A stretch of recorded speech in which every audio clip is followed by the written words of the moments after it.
Hello, Dr. Bapuji Salunkhe, Institute of Engineering and Technology, Kolhapur, welcomes you to e-learning platform. This is Science and Humanities Department. In the today's session, we will discuss about the course Applied Science Chemistry, and in this course, we will discuss the topic water treatment. Water treatment topic हा आपण discuss करतोय आणि या टॉपिकमध्ये आपल्याला hard water and soft water म्हणजे काय हे आजच्या सेशनमध्ये डिस्कस करायचं आहे. First we will see the definition of soft water. Soft water कशाला म्हणतात ते बघूया. The water which does not produces curd a white scum with soap solution but develops lather easily on shaking with it is known as soft water. तर soft water कुणाला म्हणायचं? Soft water म्हणजे काय? असं वॉटर सॅम्पल आहे जेव्हा आपण त्याची सोप बरोबर रिॲक्शन करतो, साबणाबरोबर रिॲक्शन करतो, किंवा या वॉटरमध्ये आपण साबण घालून ते जर शेक केलं तर इट प्रोड्युसेस गुड लॅदर. म्हणजे काय? तो काय प्रोड्यूस करतो? साबणाचा फेस जास्तीत जास्त तयार होतो. आणि ते काय प्रोड्यूस करत नाही? White scum. एक व्हाईट कर्ड किंवा व्हाईट स्कम म्हणू शकतो आपण. तर ते काय असतं? एक व्हाईट कलरचा प्रेसिपिटेट असतो, चिकट असा पदार्थ असतो, स्टिकी सबस्टन्स असतो. तर जेव्हा पाणी साबणाबरोबर स्कम तयार करत नाही पण त्याच्याऐवजी ते जास्त प्रमाणात साबणाचा फेस तयार करतं, it develops the lather easily, त्यावेळी त्या पाण्याला काय म्हणायचं? Soft water. Okay. The soft water does not contain dissolve calcium and magnesium salts in it. Soft वॉटरमध्ये काय? कॅल्शियम किंवा मॅग्नेशियमचे सॉल्ट्स डिझॉल्व झालेले असत नाही. Okay, now we will see hard water.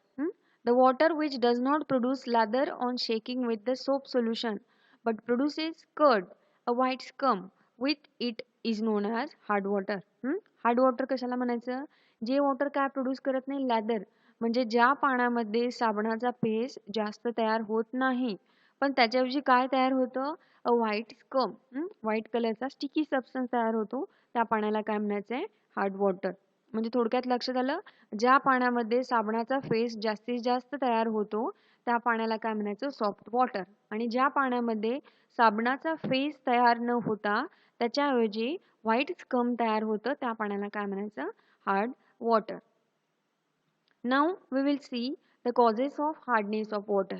बघा, पाणी आपण हार्ड वॉटर कशाला म्हणायचं हे डिस्कस केलं, पण पाण्याला हा जो हार्डनेस आहे तो कशामुळे निर्माण झालाय हे आता आपण बघूया. That is causes of hardness of water. Rain water while coming down through the air absorbs carbon dioxide and also from decaying plants on the soil. म्हणजे जेव्हा पाऊस पडत असतो, जेव्हा हे पावसाचं पाणी खाली येत असतं त्यावेळी ते काय करतं? सराउंडिंग मीडियम मधला कार्बन डायऑक्साईड जो आहे तो कार्बन डायऑक्साईड काय होतो? त्या पाण्यामध्ये डिझॉल्व्ह होतो. Again it also absorb from decaying plants on the soil. झाडाचे किंवा झाडांची तोड झाल्यानंतर किंवा झाड एखादं पडल्यानंतर ते झाडाचं काय होतं? कुजतं ते झाड. मग त्यावेळी सुद्धा जो कार्बन डायऑक्साईड बाहेर पडत असतो तो सुद्धा त्या पाण्यामध्ये काय होतो? डिझॉल्व्ह होतो. When this water flows over the rocks containing carbonates of calcium and magnesium, it reacts slowly with these substances, producing bicarbonates which are soluble in the water. म्हणजे बघा, जेव्हा पाऊस पडत असतो त्यावेळी सराउंडिंग मीडियम मधला कार्बन डायऑक्साईड त्याच्यामध्ये dissolve होणार आहे. मग कार्बन डायऑक्साईड डिझॉल्व्ह झालेलं पाणी जेव्हा जमिनीवरून वाहत असतं, when these water flows on the rocks, आपण अर्थ सरफेसवरनं वाहत असताना ते जेव्हा रॉक्सच्या कॉन्टॅक्टमध्ये येतं, दगडांच्या कॉन्टॅक्टमध्ये येतं, त्यावेळी काय होतं? तर carbonates of calcium and magnesium जे आहेत त्या दगडामध्ये असलेले कॅल्शियम कार्बोनेट, मॅग्नेशियम कार्बोनेट त्या पाण्याबरोबर काय होतात? रिॲक्ट होतात. आणि त्यांचं कन्व्हर्जन कशामध्ये होतं? कॅल्शियम बायकार्बोनेट किंवा मॅग्नेशियम कार्बोनेट. आणि हे जे सॉल्ट्स आहेत ते सॉल्ट कशामध्ये विरघळतात? त्या पाण्यामध्ये विरघळतात. ओके, बघा, हे वॉटर आहे जेव्हा रेन वॉटर असेल, जेव्हा हे रेन वॉटरमध्ये कार्बन डायऑक्साईड गॅस डिझॉल्व्ह होतो त्यावेळी त्यांच्यापासून काय तयार होतं? Carbonic acid. ओके. मग ज्याच्यामध्ये या पाण्यामध्ये कार्बन डायऑक्साईड गॅस डिझॉल्व्ह झाल्यामुळे कार्बोनिक ॲसिड तयार झालं आणि कार्बोनिक ॲसिड असलेलं पाणी जेव्हा जमिनीवरून वाहत असतं त्यावेळी त्याच्यामध्ये जमिनीमधले क्षार जे असतील, दगडांमधले क्षार, ओके, सॉल्ट्स जे असतील ते डिझॉल्व्ह होतात. मग कुठले कुठले सॉल्ट्स होतात बघा. तर हे कार्बोनिक ऍसिड आहे पाण्यामधलं आणि याच्यामध्ये काय डिझॉल्व्ह झालं, कॅल्शियम कार्बोनेट डिझॉल्व्ह झाला किंवा मॅग्नेशियम कार्बोनेट डिझॉल्व्ह झाला आणि यांचं कन्व्हर्जन कशामध्ये झालं, कॅल्शियम बायकार्बोनेट किंवा मॅग्नेशियम बायकार्बोनेट. लक्षात आलं. पाण्यामध्ये कार्बन डायऑक्साईड गॅस डिझॉल्व्ह झाला म्हणून कार्बोनिक ऍसिड तयार झालं. या कार्बोनिक ऍसिडची त्या दगडांमधल्या कॅल्शियम कार्बोनेट किंवा मॅग्नेशियम बायकार्बोनेट बरोबर रिॲक्शन झाली आणि कॅल्शियम कार्बोनेट आणि मॅग्नेशियम कार्बोनेट बरोबर रिॲक्शन झाली आणि त्यांचं कन्व्हर्जन कशामध्ये झालं, बायकार्बोनेट्समध्ये झालं आणि हे बायकार्बोनेट्स काय आहेत, वॉटरमध्ये सोल्युबल आहेत. म्हणजे अशा पद्धतीनं पाण्यामध्ये कशाची ॲडिशन झाली, कॅल्शियम बायकार्बोनेटची आणि मॅग्नेशियम बायकार्बोनेट्सची. लक्षात आलं. दी chlorides such as calcium chloride, magnesium chloride and sulfates, calcium sulfate and magnesium sulfate present on the earth surface are soluble in the water. बघा आता आपण इथं कार्बोनेट किंवा बायकार्बोनेट्स कसे पाण्यामध्ये ऍड झाले ते बघितलं. त्याच पद्धतीनं कॅल्शियम कार्बोनेट असेल, मॅग्नेशियम कार्बोनेट असेल किंवा कॅल्शियम क्लोराईड असेल, मॅग्नेशियम क्लोराईड असेल, कॅल्शियम सल्फेट असेल, मॅग्नेशियम सल्फेट असेल, हे सुद्धा सॉल्ट्स काय होतात, पाण्यामध्ये डिझॉल्व्ह होतात. अर्थ सरफेसवरून जेव्हा पाणी वाहत असतं, जमिनीवरून जेव्हा पाणी वाहत असतं त्यावेळी जमिनीमधले किंवा दगडांमध्ये जे काय क्षार असतात ते क्षार काय होतात, पाण्यामध्ये डिझॉल्व्ह होतात आणि त्याच्यामुळं ते पाणी काय होतं, हार्ड होतं. Therefore, water flowing over the rocks and earth surface contains bicarbonates, carbonates, chlorides and sulfates of calcium and magnesium in soluble state. Okay, म्हणजेच काय, वॉटर जेव्हा जमिनीवरून वाहत असतं किंवा दगडांच्या सरफेसवरून वाहत असतं त्यावेळी त्या वॉटरमध्ये carbonates, bicarbonates, chlorides and sulphate of calcium and magnesium या पद्धतीचे सॉल्ट्स काय होतात, डिझॉल्व्ह होतात. And such a water is known as hard water. म्हणजे ज्या पाण्यामध्ये हे सगळे सॉल्ट्स डिझॉल्व्ह झालेले असतात त्या पाण्याला काय म्हणायचं, हार्ड वॉटर. लक्षात आलं का. आणि हे सगळे सॉल्ट्स पाण्यामध्ये डिझॉल्व्ह असल्यामुळं हे पाणी काय करू शकत नाही, सोप सोल्युशन बरोबर लॅदर तयार करत नाही. बघा आपण बोरवेल वॉटर बघत असेल किंवा विहिरीचं पाणी बघत असेल तर त्याच्यामध्ये साबणाचा फेस तयार होत नाही. त्याच्याऐवजी तेच जर आपण रिव्हर वॉटर बघितलं तर रिव्हर वॉटरमध्ये, नदीच्या पाण्यामध्ये साबणाचा फेस जास्त होतं. तर हे का, कारण बोरवेल वॉटर असेल किंवा वेल वॉटर असेल हे त्याचा मॅक्झिमम रॉकशी कॉन्टॅक्ट होतो, म्हणजे त्या पाण्यामध्ये क्षार काय असतात, जास्त असतात, म्हणून ते पाणी आपण काय असं म्हणतो, जड आहे असं म्हणतो. पण तेच रिव्हर वॉटरच्या बाबतीत होत नाही. रिव्हर वॉटरमध्ये डिझॉल्व्ह सॉल्ट्स काय असतात, कमी असतात, त्यामुळे तिथे साबणाचा फेस काय होतो, जास्त होतो. Now we will see the difference between hard water and soft water. Hard water कशाला म्हणायचं किंवा या दोघांच्या मधला फरक काय आहे ते आपण बघूयात.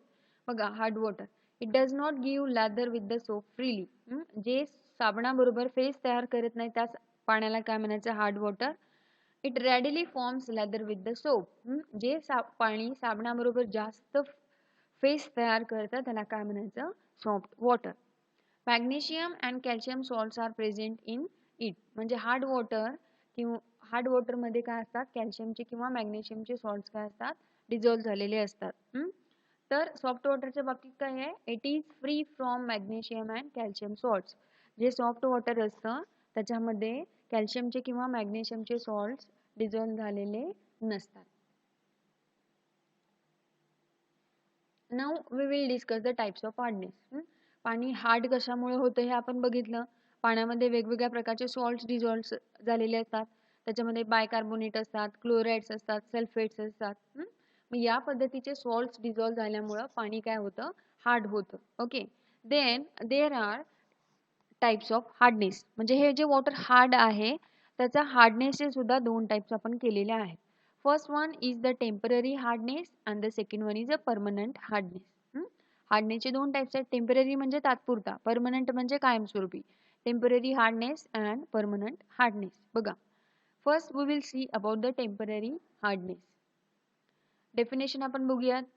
The hardness of water which can be removed by mere boiling of water is known as temporary hardness.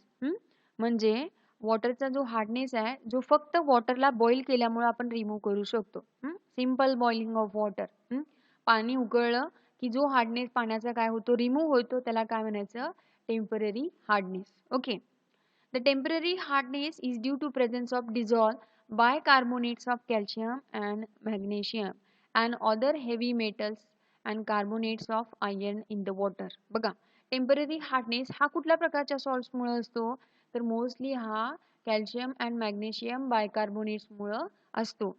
आणि काही आयर्न सारखे जे मेटल्स असतील त्यांच्या कार्बोनेटमुळे असतो. बघा, आता हा हार्डनेस बाय कार्बोनेट हार्डनेस जो आहे, कॅल्शियम बायकार्बोनेट किंवा मॅग्नेशियम बायकार्बोनेट प्रेझेंट असल्यामुळे हा जो हार्डनेस आहे, किंवा आयर्नचं कार्बोनेट ऑफ आयर्न म्हणजेच काय, आयर्नचे कार्बोनेट्स प्रेझेंट असल्यामुळे हा हार्डनेस आहे.